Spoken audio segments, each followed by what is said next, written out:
quality of a Fire Emblem map can be separated into 5 different factors. Flavor, how well the map matches the story and atmosphere that it is trying to portray, and whether or not it succeeds at making you feel like you're really experiencing the story as the developers intended. Objective, what the map is asking you to do in order to finish the chapter, be it seizing, routing, escaping, or defending. Is it offering you an objective that is interesting to work towards? Replayability, you finished the chapter, now how do you feel about it? Frustrated? Relieved? Satisfied? There's any number of possible outcomes that can occur after finishing a chapter, so consider whether or not you'd enjoy playing the chapter again on a subsequent playthrough. Difficulty.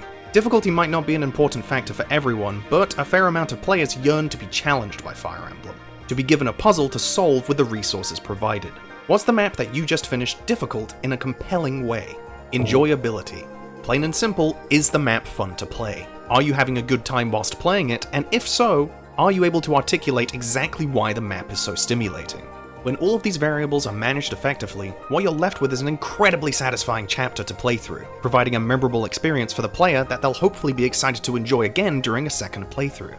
And if you don't pay attention to this formula, what you're given is some of the worst the series has to offer. My name's Blute. Welcome to F.O.R.D.E.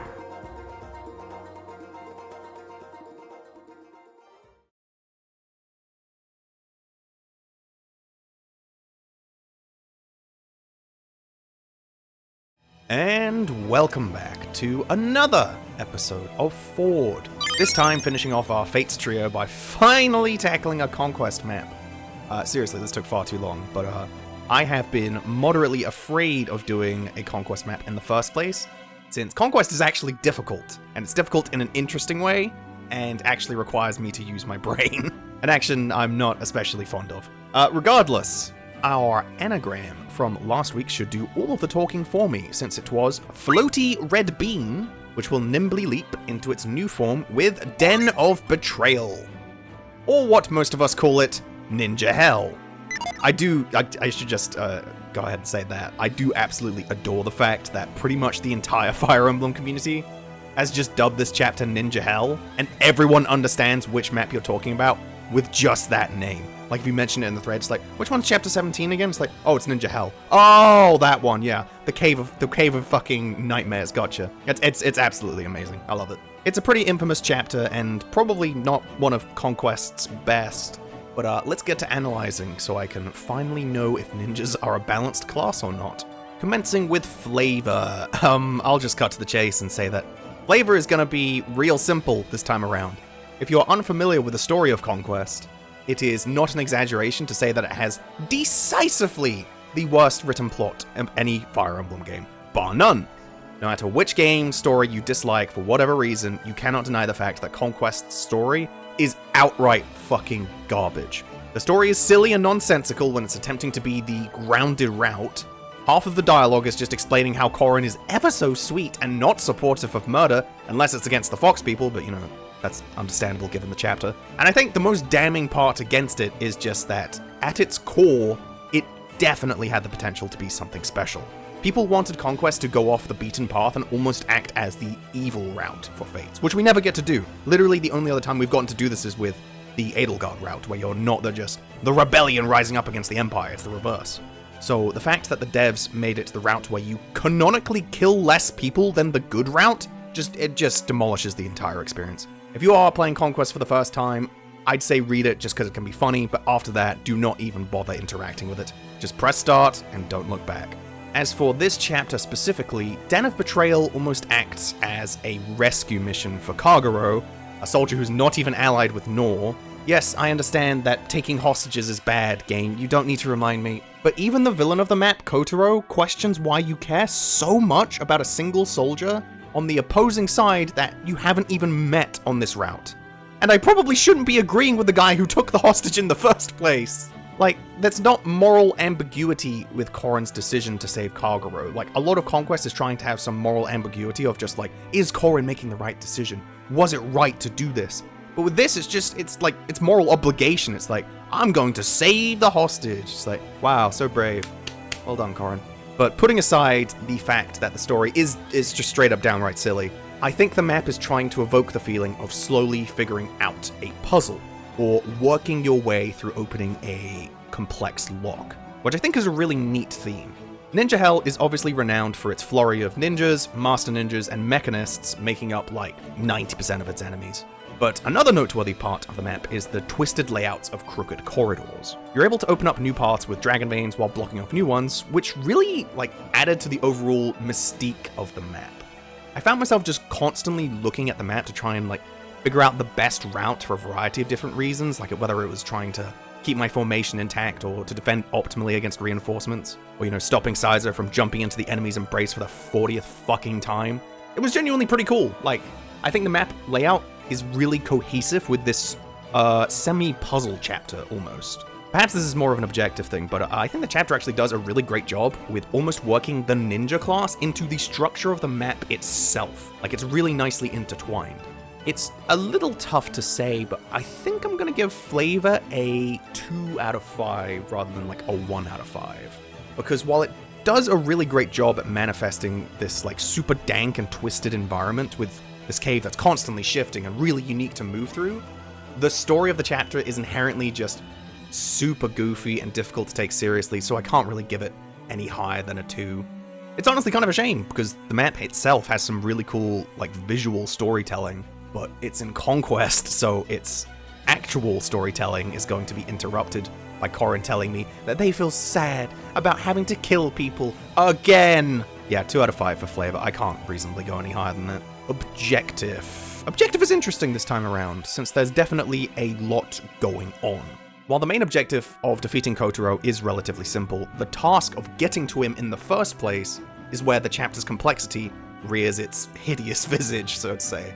As I stated in Flavor, the map can be pretty difficult to traverse due to potentially blocking off routes with the use of dragon veins, as well as the caltrops littered throughout the area, impeding your mobility. Unless you're utilizing every flyer available like I was. Regardless of how you feel about these mechanics, they certainly add another layer of intrigue to the chapter, as it feels like there's a good variety in how your turns play out, in that sometimes you'll be hunkering down with your tankier units since you don't really have the option to move forward, while other times you'll just be blitzing straight towards the finish line so you can kill the boss before Saizo inevitably does his thing. Personally, I think it's pretty well executed. As for side objectives, there are chests, sure, but they're pretty inconsequential. There's money in one of them and mask steal in another. It's nice stuff, it's not super vital. There's no enemies rushing towards them either, so you can basically just grab them at your own leisure. The actual interesting side objective here is, as I mentioned, Saizo. Green Unit Saizo is pretty much the heart and soul of the map. Something that you need to choose to protect from the very beginning of the chapter if you ever want to get that speed wing. That sweet, sweet speed wing. Saizo will wander around the map, dispatching enemies, disarming caltrops, and most commonly, attempting to take his own life by sprinting headfirst into the piles of ninjas and mechanists. This means that in order to keep Saizo firmly on his leash, you're kind of forced to utilize the Dragon Vein mechanic of moving the blocks around, otherwise Saizo's almost guaranteed to just become a retreat quote. I know this part of the chapter has a really mixed reception, with the majority of people thinking that Saizo's actions can make the chapter really frustrating, and that his addition to the chapter doesn't add that much. Personally, I love the fact that you have an additional side objective. I actually think Saizo works really, really well with the map. And you aren't forced to babysit him if you don't want to. You can just let him die and you don't face any consequences other than not getting the reward. It is effectively just a choice at the beginning of the map with Den of Betrayal asking you whether you want +2 speed on a unit of your choice, or do you want to avoid a headache. And I'm really glad it is optional, because while I do appreciate Saizo's presence and the option to do so, holy moly is his AI kind of just unintelligible. Saizo will prioritize certain actions over others, I believe, I'm not 100% sure. But I want to say he'll prioritize doing stuff like dispelling the caltrops before attacking enemies, but there's still a certain degree of unpredictability to where he's going to move. Furthermore, due to his overall bulk not being the best, it's entirely possible that you predict his every move for the majority of the map until one turn where you predict him wrong and he runs completely in the opposite direction, just eviscerating your chances of getting that speed wing. I would say that Saizo is unfortunately more frustrating than satisfying, which is a shame because I do like the idea of having him be this pseudo escort quest. It just isn't implemented the best. I think I'm gonna give Objective a 4 out of 5. It's got its fair share of issues with Saizo, but he is optional at the end of the day. and just the way the map utilizes terrain and constantly moving the structure of the map to suit your playstyle, it's just really good. I was like really pleasantly surprised on replaying. Speaking of replayability, on to our third category. Now hear me out on this one. I know a lot of people are going to be raising their eyebrows when they hear this, but I actually think Ninja Hell is a surprisingly good chapter when it comes to repeat playthroughs. I know that the majority of people just fucking despise this chapter. They think it's bereft of anything fun or anything engaging because it's effectively just 40 minutes of turtling with your tanky units, whilst ninjas pip you with minimal damage and poison strikes here and there. Something you would definitely view as tedious from an outside perspective. And I'll be honest, I thought this too before I made it to this chapter on my most recent playthrough. Every time I thought about replaying Den of Betrayal, I audibly groaned, because I knew that it was just going to be this miserable slog, and I wouldn't enjoy it all. But upon replaying it, I didn't hate it nearly as much as I remembered. And I think the reason why I enjoyed it more was just because I knew what to expect going into it. On your first playthrough, yeah, this shit's gonna suck. There's no ambiguity there. However, once you're blessed with the knowledge of the map layout and enemy configurations, you can tinker with your army accordingly. Fates gives you a bunch of customization for your army, and there are no bow or axe units in the entire chapter. Regardless of difficulty, there's no enemies using green type weapons, so you shouldn't be bringing any non-Xander sword units into the chapter because they're going to be facing permanent weapon triangle disadvantage. In fact, by simply bringing as many bow and axe users as I reasonably could, it made the lack of enemy variety far more digestible. In addition to this, just having a good variety of routes to potentially take on the map does wonders for its replayability, let me tell you. I remember on my first playthrough, I tried to mess around really heavily with the Dragonbanes just over and over again, until I could brute force my way through this puzzle chapter. But now, I'm a far more experienced dumbass, who's content with just taking the standard path to see how that fares. Now that being said, while there probably is an optimal path at like LTC level to complete this in like 4 turns with an unpromoted Korin and fucking Malik Knight Jacob or whatever, the average player will probably experiment with different routes, since it'll make reinforcements spawn later or mechanists and puppets take longer to reach your main army, just like little tidbits here and there that improve the replayability really nicely, to the point that I think I'm going to give the category a 3 out of 5. It isn't perfect, and I do think the complaints about the lack of unit variety are definitely on point, but there's more to Ninja Hell than people give it credit. Yeah, 3 out of 5, that's a good score. Now for difficulty, the part I was so frightened of. Conquest is hard. This is pretty well known.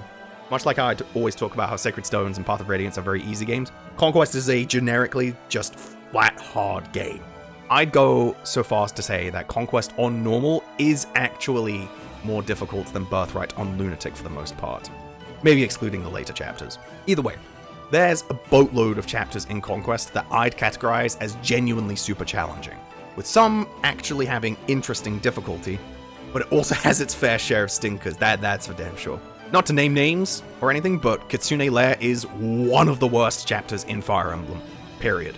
And I'm actively dreading the day I have to play it again. Thank fuck it's after this one. Those furries deserved everything they got and more. But the big debate is whether Den of Betrayal fits into the former or the latter category. And I'm leaning towards the former, as I think most of the difficulty is totally fair. Almost all of the enemies are presented immediately, with minimal... I'm trying to think of a more elegant term. Minimal bullshit present on these units. When I say bullshit, I mean enemies with skills like Inevitable End and Staff Savant, which are completely unbalanced. I'm not going to go ahead and try and defend those skills. Fucking Staff Savant and Inevitable End are not fun to play around, and I will despise them until my very last breath. Thankfully, none of that is present here. I'd say outside of the Lunge Swordmasters, which can definitely catch you off guard, and the Grizzly Wound plus Poison Strike Master Ninjas on Lunatic, most of the enemies have the skills you'd expect. Poison Strike, Vantage, Lock Touch. Very standard abilities that are very easy to work around. And if I see any of you in the comments saying that Vantage counts as a bullshit skill, just fucking pay attention. The only way Vantage ever becomes an issue is if you don't realize an enemy has it. It's very easy to play around. Overall, yeah, I really don't have any issues with this chapter's difficulty. It can be kind of obnoxious and dull to deal with exclusively shuriken enemies, but I'll just pull up the old faithful rule of Thrashia, in which if the enemy is throwing shit your way, sling some shit back at them. If they just want to use shurikens, just use bows and axes in retaliation. Simple as. Oh, I'll also mention that I adore how they kind of knock Xander down a peg in this chapter to get him in line with the rest of your army. Obviously, Xander is like a phenomenal unit. He's so strong, easy top 5 unit in Conquest. And his performance in the chapter prior to this is absolutely absurd. Like, he's amazing in chapter 16. And while he is still reasonably good here, I think it's just like a stroke of genius from the devs to make it so he has virtually permanent weapon triangle disadvantage, making him feel less like a god amongst men and more just like the rest of your army. It's a really great way to keep the power level in check. Yeah, I think the difficulty here is great. The reinforcements can be a little dangerous depending on positioning, but I think they appear in such a way that you have plenty of time to prepare. The enemies are reasonably strong, there aren't too many or too few. I think the only thing holding it back is the lack of unit variety. I'm going to give difficulty a 4 out of 5. I like it. And wouldn't you know it, we're at our good old-fashioned enjoyability again. Am I actually going to give Ninja Hell a positive rating for enjoyability? When I saw the request for Den of Betrayal, I kind of rolled my eyes and assumed it would be just one of those chapters that got absolutely dumpstered in the ratings. But now that I played through it again, I have genuinely gained an appreciation for it, with the main reason being that it allows for units other than your royals to shine. As I stated, bows and axes are fantastic in this chapter, meaning units like Shura and Niles and Baruka just shine like the goddamn North Star in this chapter. Shura especially is just phenomenal to use since he doesn't get doubled by a single enemy in the entire chapter, and just feels absolutely wonderful. Conquest actually does this a lot, where certain units can just make otherwise tricky chapters far more manageable.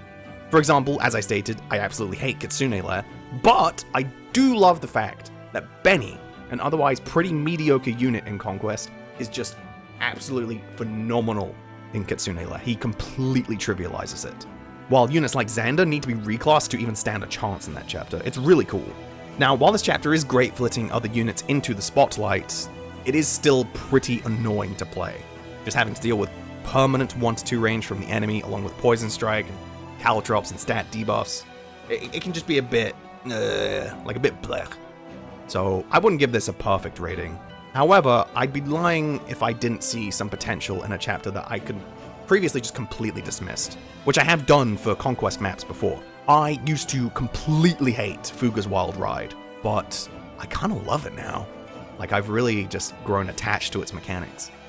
So it brings some warmth to my cold, dead heart when I say that Ninja Hell isn't total garbage, and there's definitely stuff here to enjoy. I'm gonna give enjoyability a 3 out of 5, and I think that is perfectly fair. And that is going to wrap it up for this week's episode. Den of Betrayal almost acts as this microcosm of everything that could be bad about a Conquest chapter. It had the potential to have enemies with the usual skills that just make you wish you were playing any other game, but instead it offers you this, like I said, half puzzle chapter that demands to be solved with the resources provided. Sure, you can just attempt to brute force your way to victory, but by just utilizing the correct pieces on the board and traversing your way to the end, you're left with a shockingly satisfying chapter that rated way higher than I expected. Conquest continues to impress me more and more every day. It's if only its story wasn't actively awful.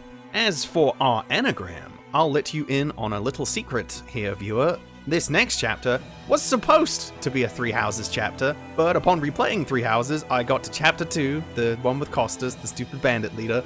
My lord got crit, and I really didn't want to have to restart the chapter. So I threw Three Houses in the bin. So our anagram for next week instead shall be Ale Lag. For those in the back, Ale Lag. Here's a hint, just spell it backwards.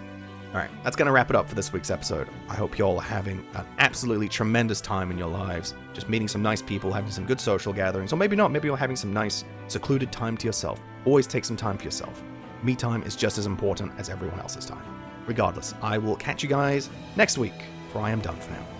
Have a great week, everyone. See you next time.